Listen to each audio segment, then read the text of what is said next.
teach you how to think correctly.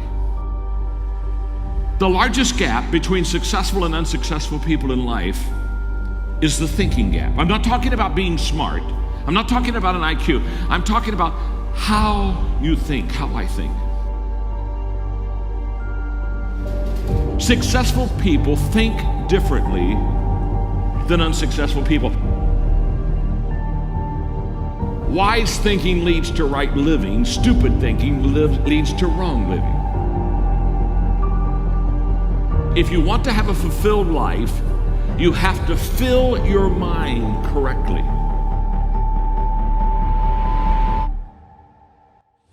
Right now, you need to focus on today. And what I realized so many leaders don't understand is that truly today matters. And we overestimate what we can do tomorrow. We over-exaggerate what we did yesterday, but we underestimate what we can do right now. The only time you have, the only time I have, is now. So the question for all of us is, what am I doing with now? The great leaders, they're present in the moment, and because of that, they maximize the moment. So if you're tempted to take that faraway glance, well, glance. But get right back to the present moment. Because today, you're preparing to make tomorrow a success.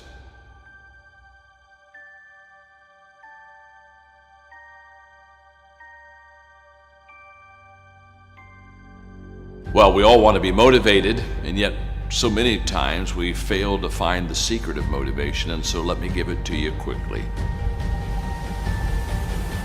Just do it. Motivation is not the cause of action, it's the byproduct of action. There's a lot of difference. If I think motivation is the cause of my action, then I'm going to wait to be motivated before I do something. But if I realize it's the byproduct of my action, then I'll start doing something. And then guess what? Motivation will come up and zap you, and all of a sudden you feel good and you're glad you're doing it. And you're saying, wow, this is truly wonderful. So let it be the byproduct of your life. Don't let it be the foundation for the actions that you take in your life. Nothing comes to you until you commit yourself. Nothing comes to you if you're just going to try, but you're not committed. Nothing comes to you if you're just thinking about it. It's not until you take the action step. It's not until you take the direction do the things start to flow through you. But I'm saying don't cheat yourself out of the possibility of the potential that's on the other side of commitment. Stay with it long enough to find out if there's any fruit in it. You can do goal setting with a pencil, but you have to do goal getting with your legs. You got to take action. And it's the action that separates us. The greatest gap in this world is the gap between knowing and doing. Knowing is goal setting. Doing, now that's goal achieving. People that are knowledgeable about habits say that it takes 30 days for a habit to become a habit. Now, habits can be good and habits can be bad. And so over a period of time, you can either be developing habits that are going to help you, or you can be developing habits that are going to hurt you. People that grow develop habits that help them. The great value of a good habit is you don't have to think about it. That's why it's a habit. In other words, once you begin to, over days and times and periods, begin to practice something that is good, after a while, it becomes automatic to you. It becomes who you are. In fact, I always tell people, practice a good habit long enough to make it yours. And once it's yours, now it's automatic. Every day, you'll do what you should do.